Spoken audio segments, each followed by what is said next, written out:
Welcome back, guys. This is question 2.36 of our circuits book, which is by Nilsson, and the statement of this question is for the circuit shown in figure P2.36. This is the figure P2.36. Here we have to calculate I delta. Okay, this is I delta, which is flowing through this 18 ohm resistance, and V naught. This is V naught, which is across this 40 ohm resistance, and B is show that the power developed equals the power absorbed. Okay, so the power developing devices here are this 50 volt independent source, this 20 I sigma dependent voltage source, this 5 I sigma dependent voltage source, and this 8 I delta dependent current source, this 20 volts independent voltage source. Okay, so these are the 5 power developing devices, while these two resistors are basically the passive elements which absorbs the power. Okay, so on the basis of it we have to find different quantities. So let me solve it, and in solving part A of our question, I delta and I naught, first of all let me choose this loop and apply here the KVL. Okay, and applying here the KVL, let me assume this current.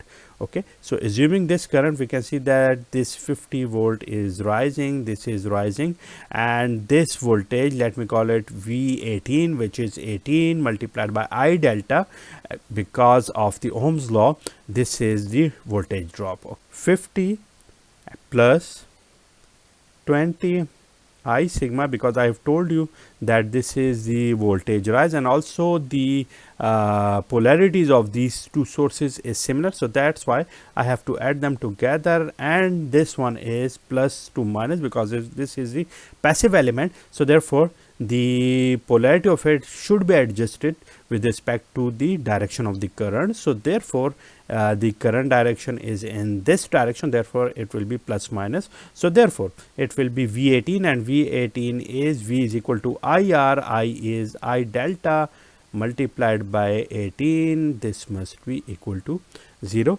Okay, or I can adjust it like 50 plus 20 I sigma minus 18 I delta, and let me call it equation A.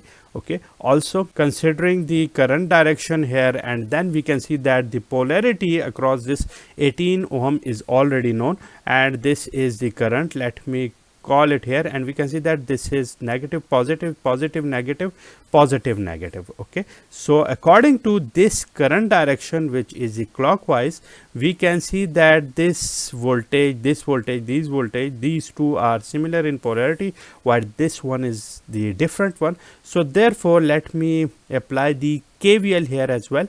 It will be minus 18 I delta, okay, plus with it is 5 I sigma, and with it I have to add this voltage, which is V naught, and let me take it 40 I sigma, so it will be 40 I sigma, this is equal to 0, or writing it, I can also write it like 45 I sigma, this is equal to 18 I delta, and let me call it equation B. Okay, so from here we have seen that this is 18 I delta, this is again we have 18 I delta, and this is equal to 45 I sigma. Let me take this and put it here instead. So what I can get here, it will be 50 plus 20 I sigma, and taking it here, it will be minus 45 I sigma, this is equal to 0.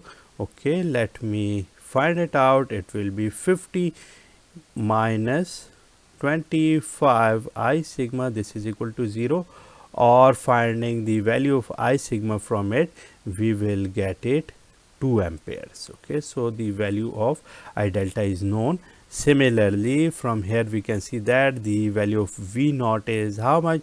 That is 40 multiplied by I sigma.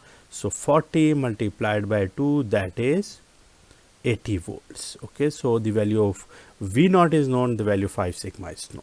Okay. Now in order to find the values here, here and here, we have to use the formula for the sources, which is P is equal to IV. Okay, the voltages are known and the current flowing through them are also known. We have to find them for here as well, and then add them all together. Then we have to find out the power dissipated by these two devices by the formula, which is PR is equal to IR square into R. Okay, the currents are I delta, I sigma. This voltage is already known.